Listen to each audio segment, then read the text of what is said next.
Alrighty then. What's up, YouTube? How you doing? So this is going to be a tutorial video that's going to be released on Monday. So what's happening is I'm going to be showing people on this tutorial video what my favorite lens is to use on the glide cam. So I'm about a third of the way done with this tutorial video already. So I've been getting a lot of emails, like I always say, right? But I do get a lot of emails specifically when it has to do with glide cams on what lenses I like to use. There is one specific lens that I always turn to when I want the most beautiful dynamic glide cam looking footage, and I'm not going to tell you what that is until my video comes out on Monday. So stay tuned for that, because it's going to be a good video. So we're going to go ahead and mount the 28mm on the Sony A7S. And I will also release another glide cam video. It's going to be a quick one. I think I'll do it next week as well. 2 videos next week, or 3 videos next week I'll release. On a really good tip that will keep your camera from sliding off the quick release plate. I think that's something that everyone's had an issue with when you don't have a quick release plate. You just literally mount it directly on the glide cam. There's some techniques, or actually one specific technique that people don't know about when it comes down to mounting their cameras. Because some people can't afford all the gear right away. They have to slowly build up their cash flow, right? Or their bank accounts. Because quick release plates, they're 30, 40 bucks, not that cheap. So, like, I don't have a quick release plate on here. Yeah, I don't have a quick release plate on here, but I just mount it directly on the Steadicam here. Let's balance it. Too much weight in the front. Push it back here.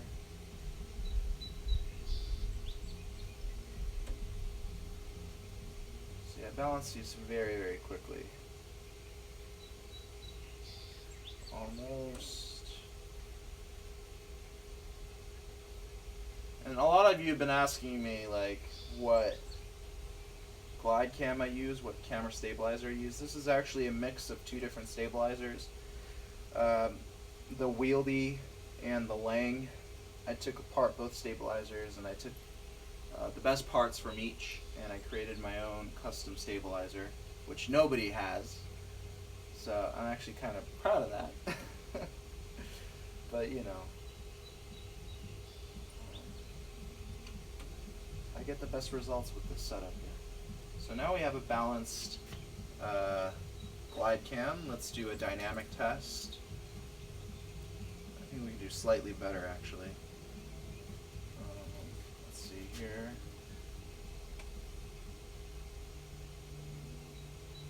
See how that balances.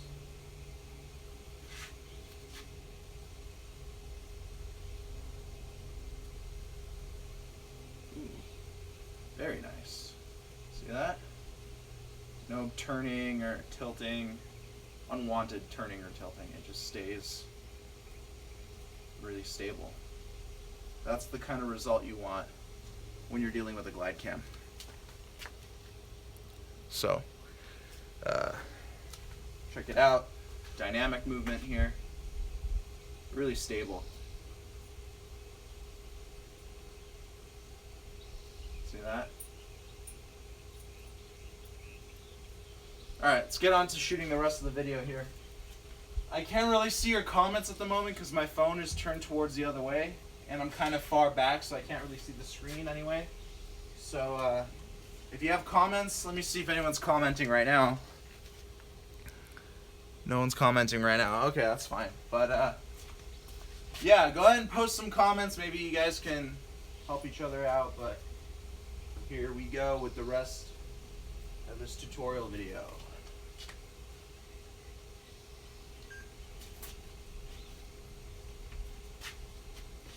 Alright guys, so now we have the Canon 28mm lens attached to the Sony a7S. Let's see how this lens holds up to the Rokinon 14mm. Let's see how this lens holds up. See that? I mess up sometimes. Let's see how this lens holds up to the Rokinon 14mm lens. Come on. Let's see how this lens holds up to the Rokinon 14mm. Let's see how this lens holds up to the Rokinon 14mm. See how many times I repeat myself? Let's see how this lens holds up to the Rokinon 14mm. Alright, now we do our little walk demonstration part of the video.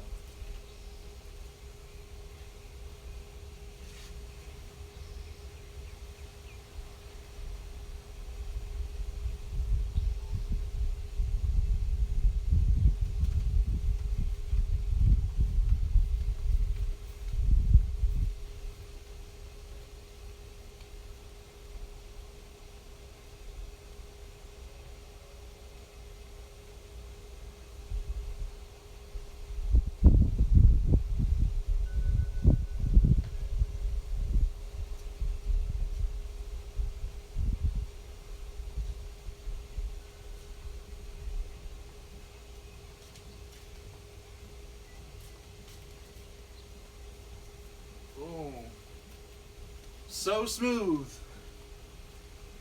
Woo! It's a workout. Now I'm gonna review my footage.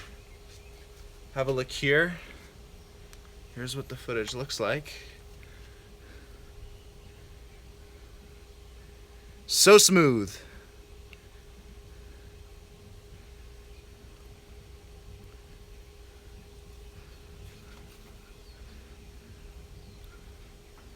Right?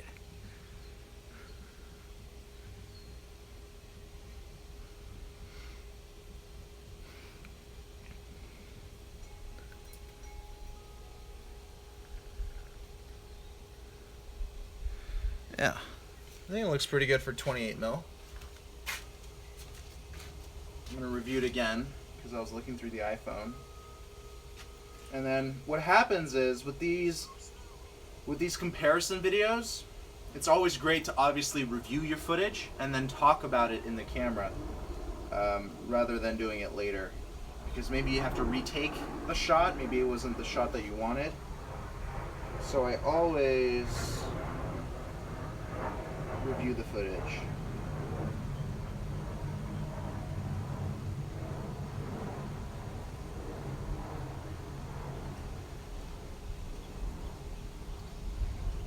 What I don't like though is that I got some dust on my sensor. Hopefully this will clean it. Doing the auto sensor cleaning on the Sony camera. Obviously the A7R2 does a better job cleaning the sensor, but hopefully that got rid of it. I think it did. So let's try doing it again. I don't know what f-stop we're at.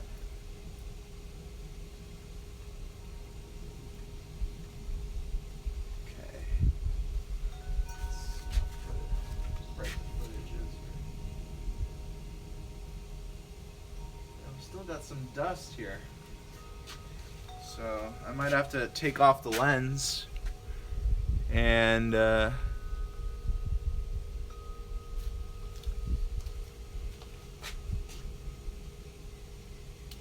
so this is a whole process, guys. Like sometimes my cameras don't behave the way I want them to, so these tutorial videos and review videos, they take me hours sometimes. Simply because the cameras and the gear that I use don't always perform like I want them to. Yeah, so it looks like, I'm going to see right now if it's the lens or if it's the sensor. Yeah, it's the sensor. So a good way to know if your sensor has dust or if it's your lens is to take your camera, press the release button on the lens, and turn it. If the dust particle turns with the lens, that means the dust is on your lens. If the dust particle stays fixed and it's not, and it's not turning with the lens, that means it's dust on the sensor. So what I'm going to do, I'm going to take off the lens, nice and gently here. Make sure this camera doesn't fall. I'm going to take my, where did it go? Where did I put it? I had my blowfish somewhere here. It disappeared. Uh-oh. Where did it go?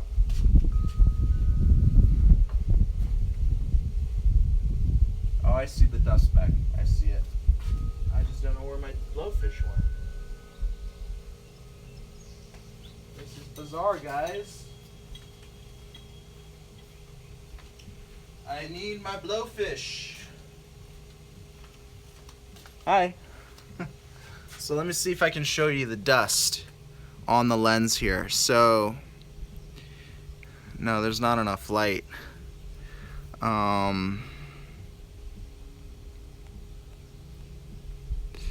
Yeah, guys, sorry, I can't show you, but there's definitely dust on the lens. Maybe I can, on the sensor, maybe I can show you. Hi, guys. There you are. Okay, cool. So maybe I can show you this way. There's a little bit of dust. I don't think the iPhone camera can pick it up, but there's definitely dust specks on the sensor. So I'm gonna find my blowfish. I have no idea what happened to it. I'm going to attempt to get rid of that dust. So this is what happens, guys. A lot of my shoots don't go as smoothly as planned. Here it is, blowfish. So what I'm gonna do, I'm gonna aim the camera down. That way any dust, any loose dust will just fall out. And let's see what happens. So this will just sprays air into the sensor.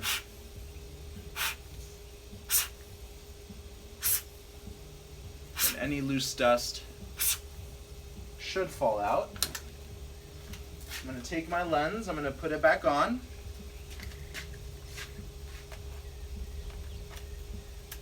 Okay, and let's see if that did the trick. By the way, this is the Panasonic GH4, if you're wondering. I'm not getting the GH5, I just don't need it at this time. No, I still didn't get it. Alright, well, we need to take harsher measures now. I'm going to take a lint-free cloth. They also have this thing called the lens pen, which is specifically designed to collect dust. So I lost mine, so I don't really have one. But I'm going to take this cloth and clean out the lens, or the sensor this way. And let's see if it gets all that nasty dust. And don't worry about damaging the sensor. There's actually a plate of glass in front of the sensor that protects it from any pressure or anything like that. Obviously you don't want any fingerprints on the sensor as well.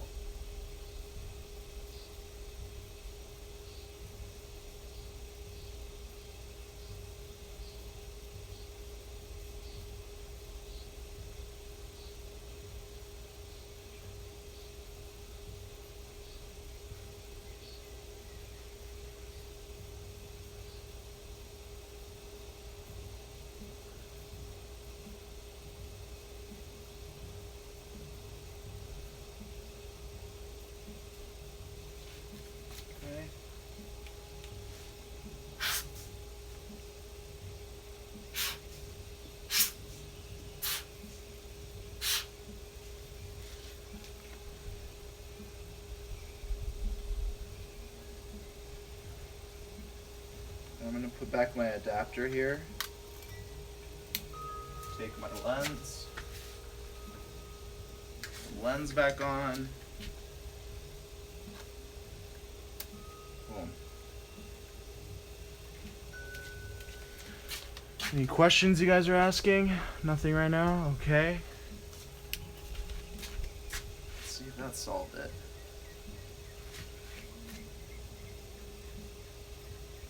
Guys, I think I got it.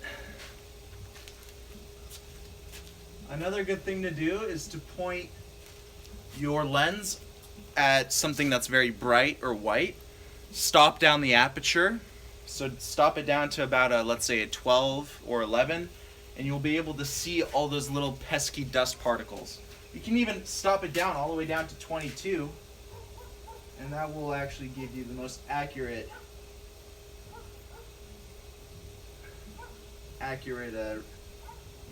detection. And my screen looks pretty clear right now.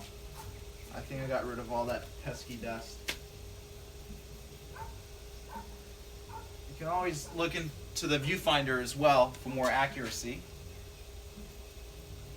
And yeah, everything is gone. Stop back up. And I'm just going to redo that shot that I just did a few minutes ago. Alright. Whew! What a workout. Alright, so here we go.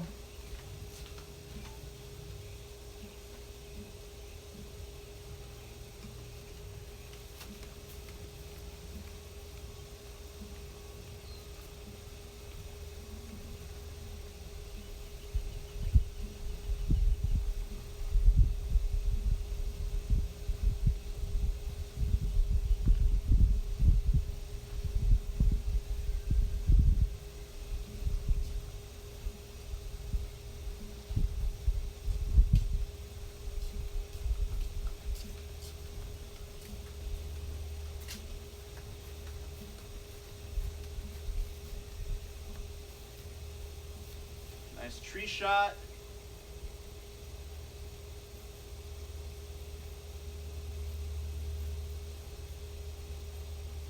Boom. Awesome. Now I'm going to review that footage to see if I'm happy with it. Let's have a look here.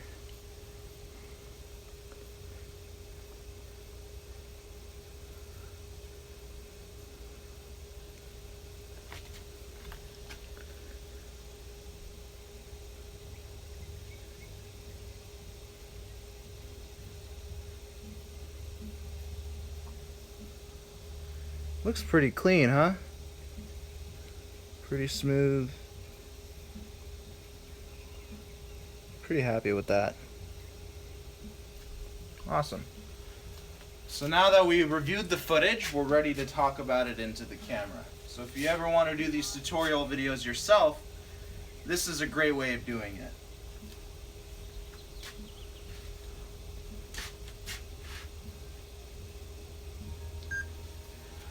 Alright, so now that we saw the 28mm footage, let's play back the 14mm footage and the 28mm, and let's compare the two. Obviously with the 28mm view,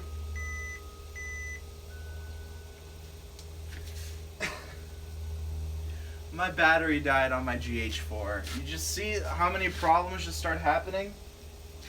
Ah, fantastic. Great, great, great. This happens to me on almost every single video I shoot. There's always a minor issue that happens.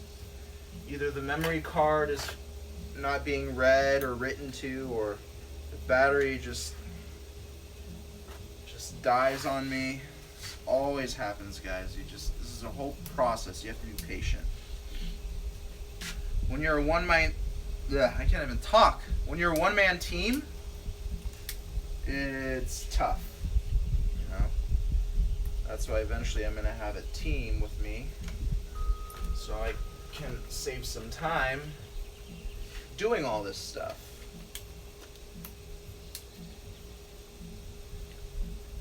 Wow, this battery's almost dead too. Horrible, horrible, horrible.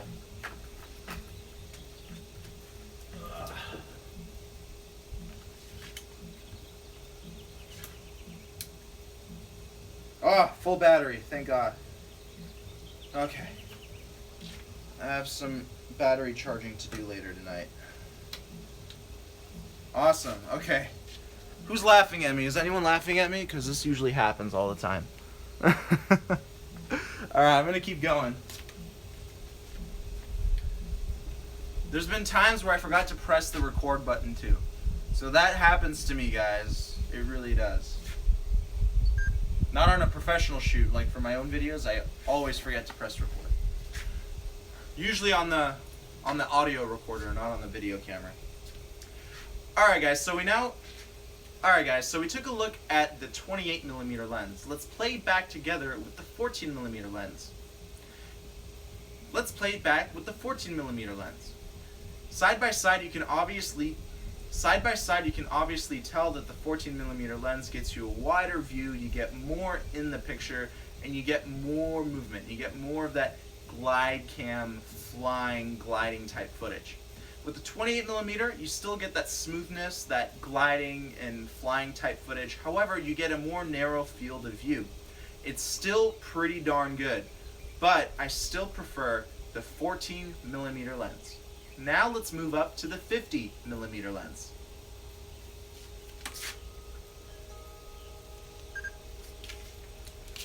Alright. Awesome. Now we're going to increase our focal length to 50 and rebalance the glide cam. Since we zoom in, we're adding more weight to the front, so that means we need to push the whole system back to compensate for that. So let's see how far back we need to push it. Not too far back, but push it back just a little bit.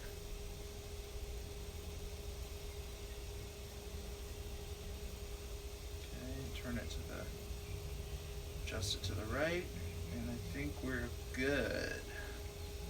See how quickly it is? Once you have the glide cam balanced, zooming in and zooming out, those adjustments are very easy. You zoom in a little bit, you push back a little bit. You zoom out a little bit, you push forward a little bit. Pretty simple. Okay. Recording on the Sony. Here we go.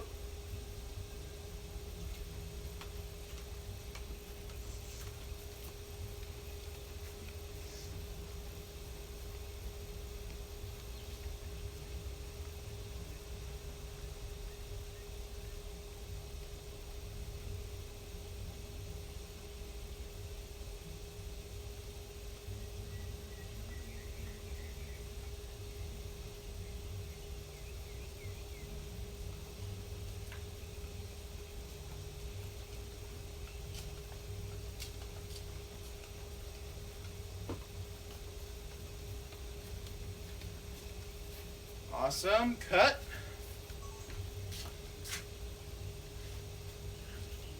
Let's show the trees.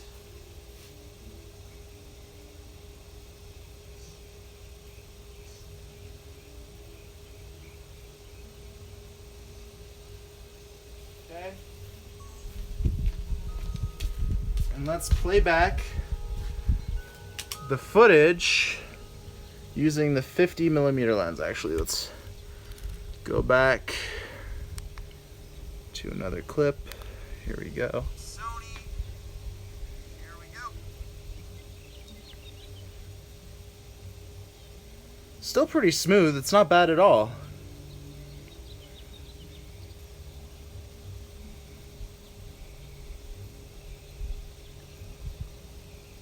Yeah. All right, so let's talk about the footage.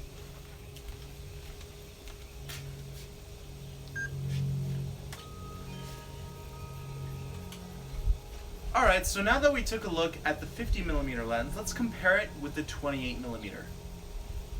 Now let's compare it with the 14mm. Obviously, with the 50mm, you see more of that up and down movement. So why would you want to use a 50mm lens on a glide cam?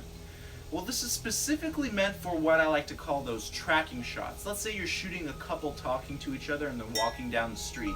A 50mm lens gets you that nice depth of field. So even though you get a little bit more of that up and down movement, you get a beautiful narrow shot focusing specifically on that couple, and you get that nice shallow depth of field. That's a cinematic shot, guys. So a 50mm can actually do you some good. But So a 50mm lens could do you some good. You just have to know what kind of look you want. For me, I strongly prefer starting off with the Rokinon 14mm lens. I just love that dynamic flying, gliding footage. It's specifically great for it's specifically great for those real estate videos to show off a house or to show off some land and get you that. It's specifically great for those real estate videos and those establishing shots. People want to see more. People want to see movement. A fly just flew into my face. People want to see movement. They want to see dynamics. So a 14mm lens by far is my favorite lens to use with the Glide Cam. Check out my gear list below to find out where you can purchase the Rokinon 14mm lens. This lens is guaranteed to make you have beautiful gliding flying footage. Okay, let's stop right there. And now I just try and think about what I talked earlier in the video and see if I can bring out any more important points. Any comments being posted? We're good right now? Okay. Sorry about the lighting, guys. I know the backlight is a little too harsh, but hopefully you can see at least an outline of me. What else?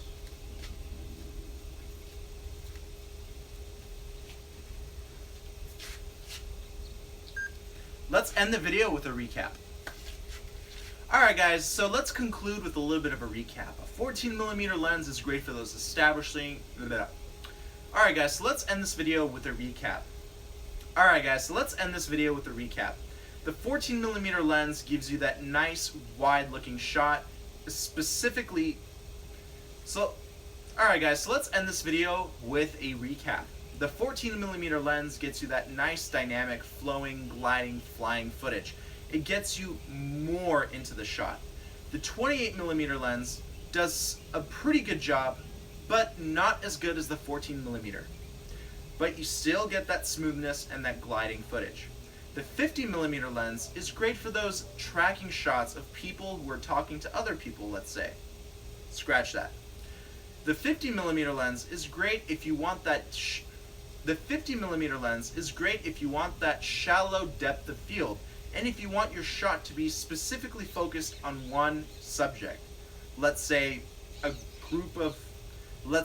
person walking down the street, or a person talking to another person walking down a street. A 50mm lens is great to specifically focus on a subject. Again, that depth of field gives you that cinematic look, and it just provides a great shot. But I mainly use my Rokinon 14mm lens, simply because I love the look, I love the movement, and all that stuff I get into my shots. And all that good stuff I get into my shots. Plus, with the 14mm lens, you see less of that vibration and that up and down movement. And with a 14mm lens, now I think. And with a 14mm lens,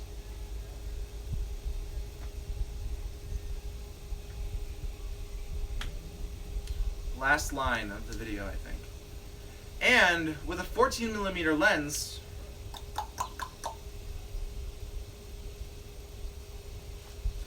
I think that's enough. Alright guys, well thank you so much for watching this video. I hope you learned something. Alright guys, well thank you so much for tuning into this video. If you like this video, alright guys, well thank you so much for watching. If you like this video, please give it a thumbs up, share it with your friends and family, and subscribe to this channel. If you haven't done so already.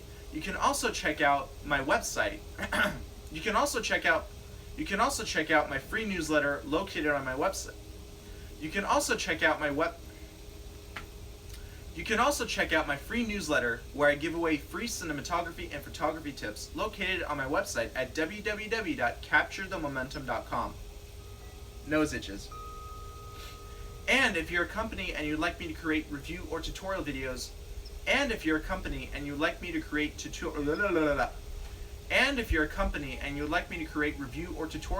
on your products, you can email me at info@capturethemomentum.com. Thank you guys so much for watching, and I hope to see you guys Thank you guys so much for watching, and I can't wait to see what you guys create. Take care. Bye-bye. And I also have a description. Also, in the description box below, I have a list of all the gear that I use. And in the description box below, I have a list of the main equipment that I use for all of my shoots, and the links to where I buy that equipment. So check it out in the description box below. So sometimes I forget to say certain things, so I sometimes shoot in a random order and then paste it in the proper order in editing. Call to action is very important. For example, I tell my viewers to click the like button, share the video with their friends, subscribe to the channel, check out my website. All those call to actions help people engage themselves in more of your content. So keep that in mind. Call to action, always important. Which is unfortunate because YouTube, an unfortunate thing with YouTube is that they removed annotations. I loved using annotations for my videos because you could link it to different places. I don't know why they removed it, because I would have still used them in my videos. But now I have to work with cards and with end screens. It's still good, but not as good as annotations in my opinion, because I thought annotations were just more like in your face, call to action, click here stuff. But for some odd reason, YouTube didn't make it available on mobile, so I wish they did. But you have to work with what you have, right? Alright, let's see if there are any more questions here. Alright guys, now I'm focused on you. Tell me your experience making YouTube videos. I'm going to shut off my camera here. Yeah guys, now I'm all focused on you. Here is my GH4, right? I'm shooting on my iPhone 7 Plus with a Joby Gorilla Pod. Let me actually shut off my microphones because I don't want the batteries to die. I can't speak. After tutorial videos, I'm like, my words are being slurred constantly, but AA batteries, guys, get expensive after a while, especially with lavalier microphones. Lavalier microphones, they suck so much power. Like, I don't know how or why, but they just do. I also have a Sennheiser lavalier mic right here. This thing is pretty bad on battery life, which is why I mainly use my Rode lavalier mic, because it's slightly better in battery life. But yeah, I have so many things that run off of AA batteries. I have a little onboard light that I use that's LED. It uses, I think, 6 AA batteries, and it lasts maybe 3-4 hours. And it just, you know, it gets tiring replacing this stuff over and over again. Tiring and expensive, but it's alright. It's okay. Maybe I gotta find rechargeable AA batteries. Let me see if there's any questions here. Okay. MC Drone, what's up? Mustakim Shah Jihan, what's up, man? Josh, I noticed that you are filming more with the Sony camera than the GH4. Is there any particular reason? Well, the GH4 I feel like is more of a vlogging camera for what I use it for. Simply because it's just, I don't like shooting on cropped censored cameras. I like full frame cameras. So I use the Sonys on my professional shoots when I want to get like that nice cinematic depth of field and that low light sensitivity. The GH4 is a great camera. It's just not a great all-around camera. And by that I mean it's not great in low light. It's not great in getting the most cinematic footage, but however, it's fantastic when I'm shooting my tutorial videos because it has that nice touch screen. It has that flippable LCD screen.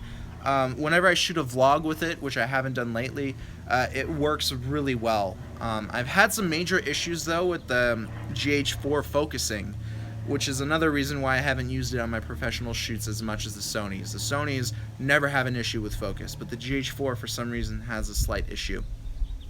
Maybe it's some settings I have to adjust, but I feel like I really like shooting with my Sonys on my professional shoots, and using my GH4 as like a vlogging camera, a C camera for like short pickups, or as a main camera for my tutorial and review videos. So I hope I answered your question.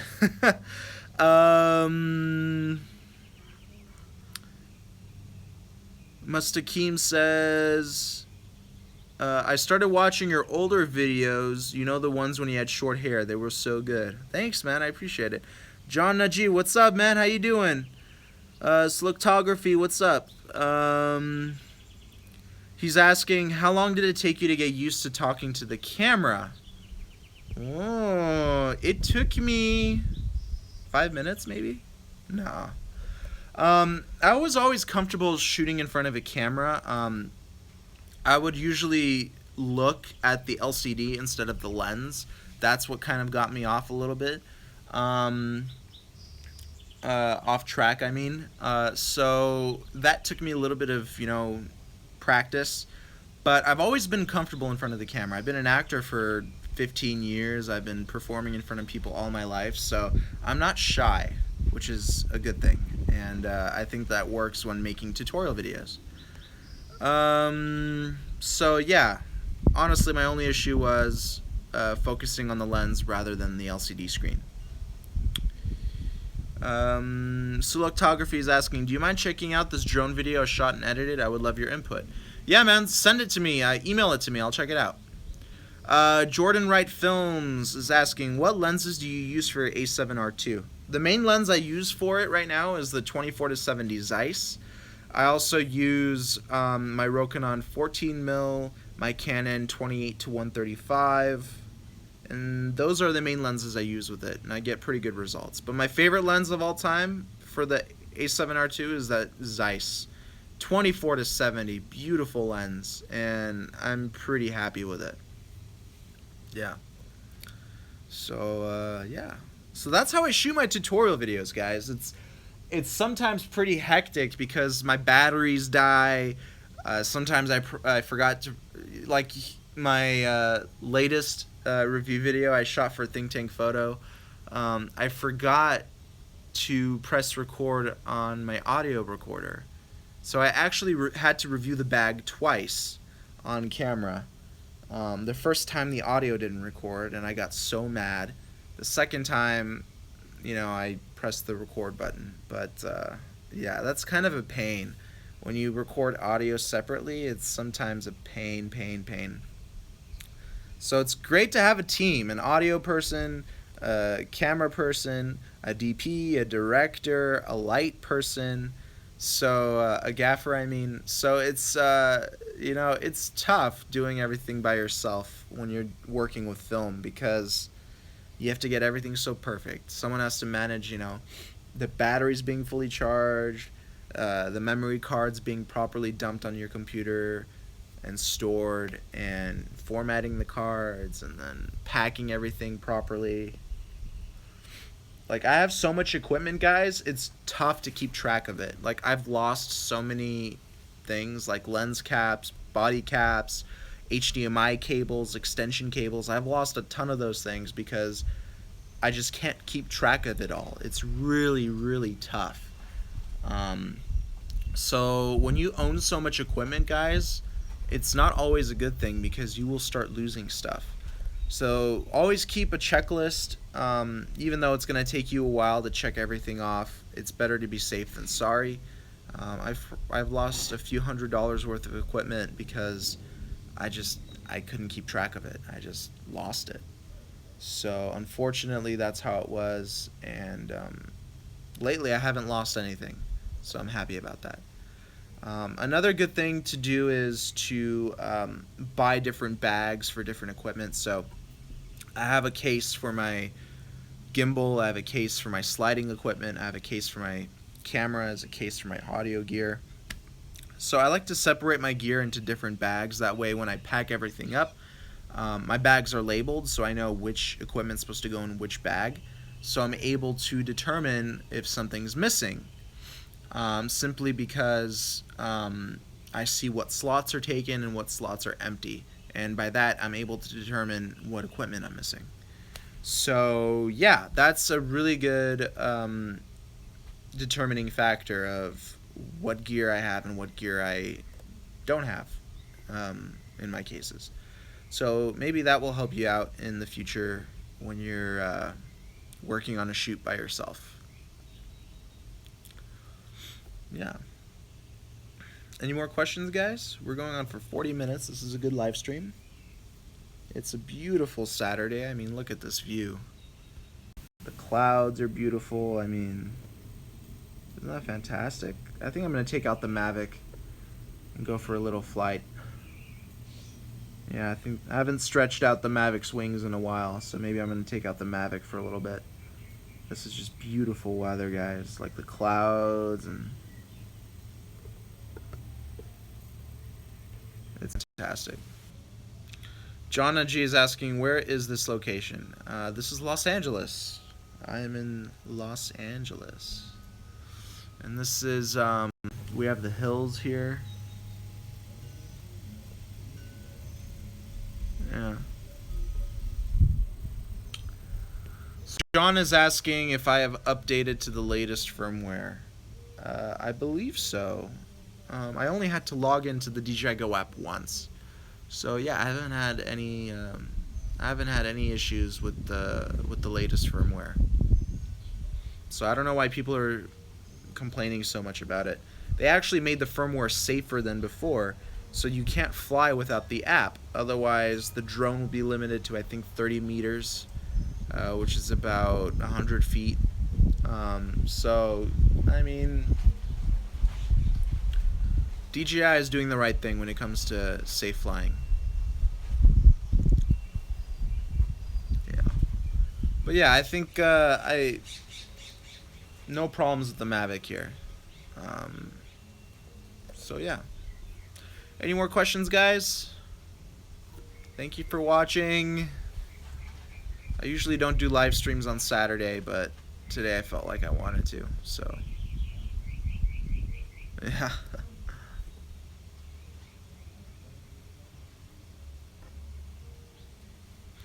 Alright guys, well I'm gonna go ahead and start editing this tutorial video, and stay tuned for it on Monday. And John is asking me to come to Florida. Alright, I'm down.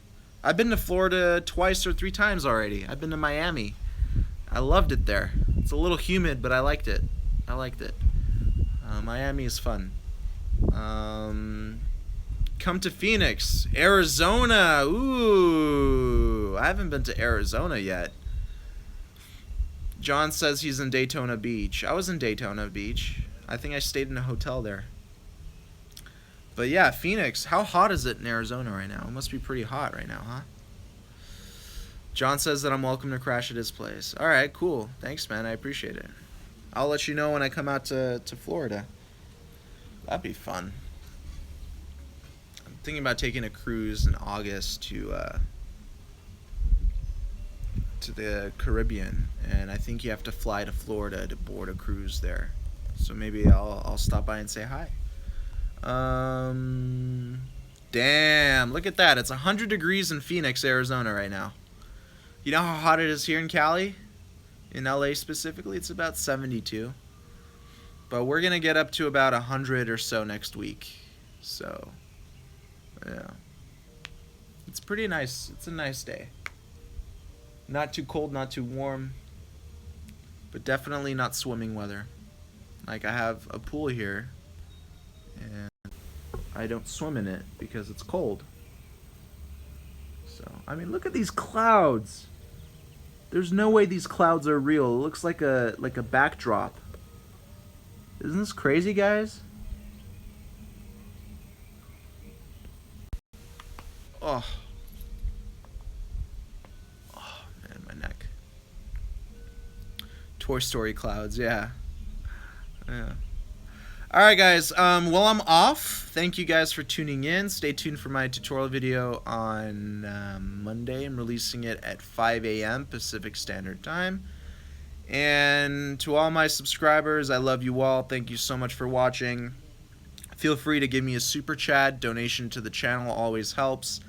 And send me any questions via email, and I'll do my best to answer it as fast as I can. Send me links to your work, and we can talk about like critiquing it and making it better. Or if you just want me to watch it, I'll watch it. There's definitely times in my day where I need things to do. Everybody has little time slots in their day where they're just like, I need something to do. So, yeah, send me stuff to watch. I'll watch it. I'll critique it, and I'll send you an email back. So, yeah, do that.